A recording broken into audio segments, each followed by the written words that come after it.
here, Lee?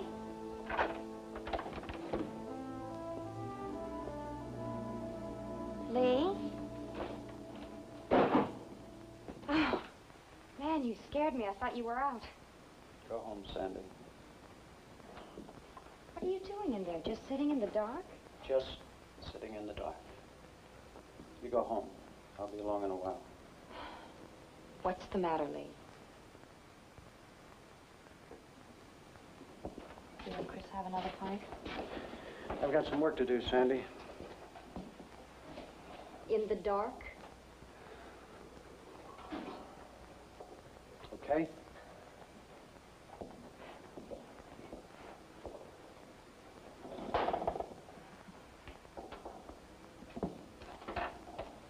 Let's, cut out.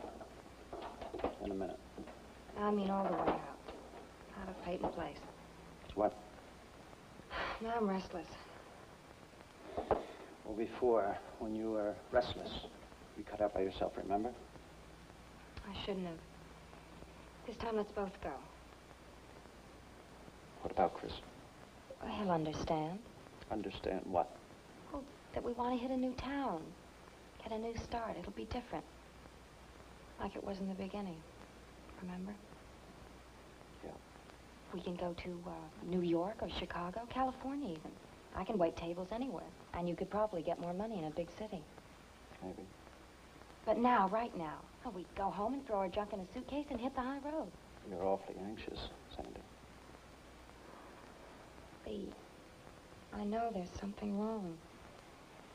I don't care what it is. I don't want to know. Let's just get out. What don't you want to know? Ever since Chris came back, you're climbing all over each other. You slugged Stephen Court at the shoreline just because he wanted to talk to Chris. And Ann Howard. Well, see, like right now. You hear her name and you go all funny looking. Like you saw the end of the world coming. You want to run away, Sandy? I love you.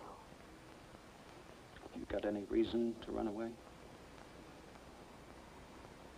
I know I don't always act it, but it's always there. Do you know what I'm trying to say? I don't have any reason to run away. Don't do this to us. Don't lie to me. We got a home here. We've got no reason to run away, so we stay. You got that? Lee, I love you. We stay. You and me. Got that? Yes.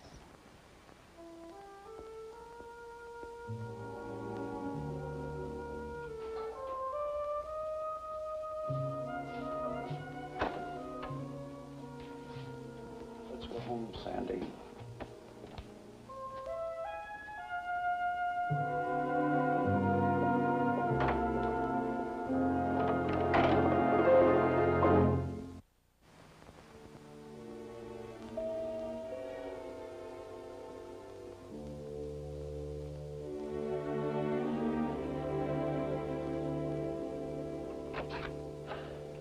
Hi. Come in. I'm sorry I'm late. My grandfather wanted to talk. So this is it, huh? Yes. It's very nice. Thanks.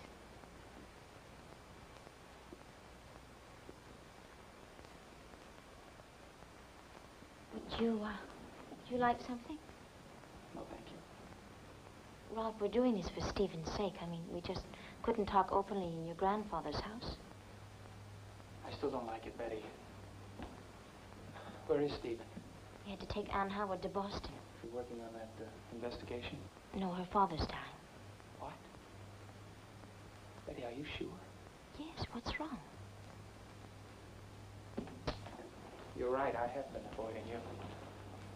But I felt I had a pretty good reason. I heard something, Betty, something I just couldn't handle. What? Stephen and Ann Howard are brother and sister. That's impossible. I know it is. How do you know? I overheard Stephen's mother and my grandfather. She was yelling at him. About what? Them. Are you sure? Betty, I'm sure. She was worried that Stephen might find out.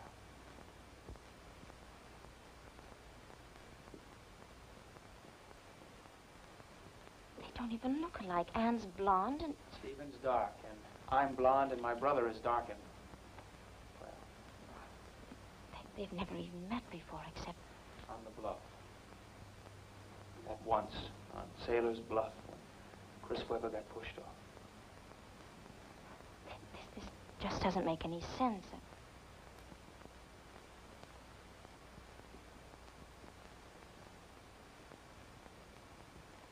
Why didn't you stop him? Stop him? Why didn't you let him know that Anne's father was his father? How could you do a thing like Because that? that's the way it is, Betty. What am I supposed to do? Run up to him and say, sorry, Stephen, but you and Ann Howard are brother and sister. Oh, and Brian Colby's your father. That's not the point. Lately, Stephen's thought a great deal, even more than usual, about his childhood. He's told me the helpless way it felt to be waiting for a father. Always looking for someone to recognize him and take him and love him and be his father.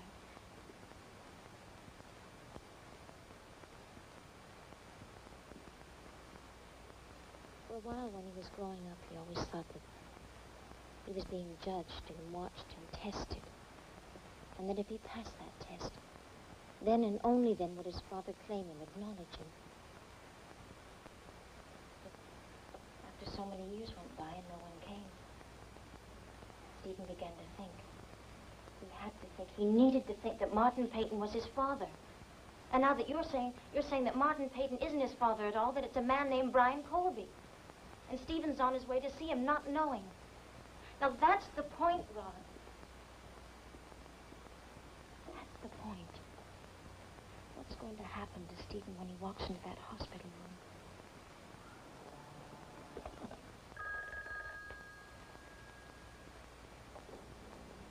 Boston Memorial. One moment, please. We're here to see Mr. Colby, Mr. Brian Colby. This is his daughter. Just a moment. Could you hurry? And you've got to prepare yourself. I may have just a few moments with your father. Yes, I know. Mr. Colby's daughter is here.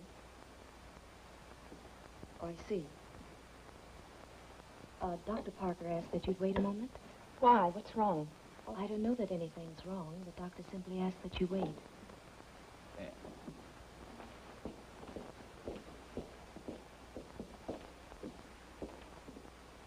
Anne, sit down.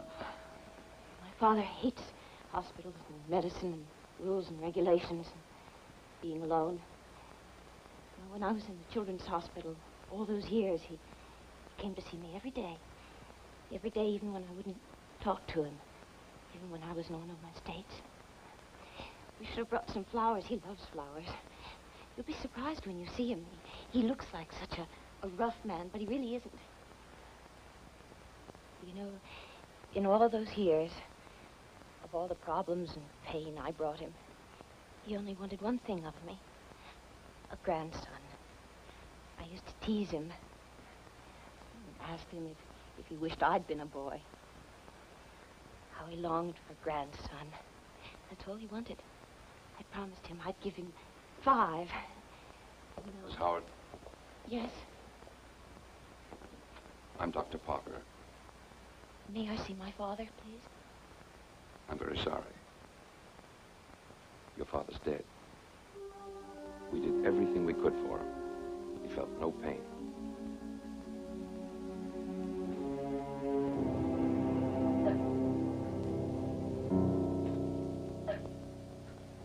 Listen, I'm going to take off. Rod, please stay. You're not going to hear anything. When Stephen and Ann get back from Boston, well, you'll know what happened. You'll just have to tell me tomorrow morning at work. You're acting as if your coming here was wrong. As if it had something to do with Stephen and me, with you and me. Oh? Why are you deliberately misinterpreting things? What are you getting so angry about?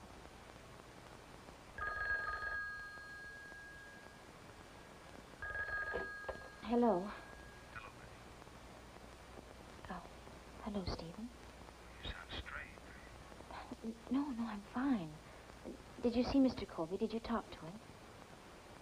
Well, he died before we had a chance to see him. It's been quite an ordeal for Anne. We'll drive back tonight, but it might be quite late. I'll wait for you. Are you sure you're all right? I'm positive. See you. Love you. Love you. Brian Colby died before they could talk to him. Oh, no.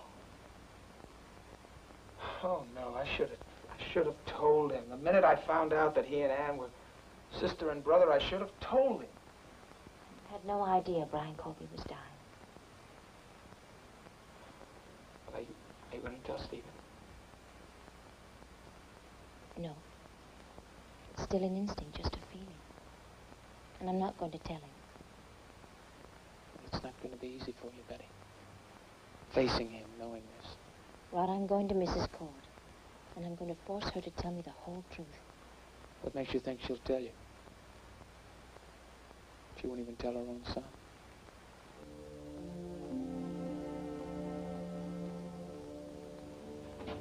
See you later.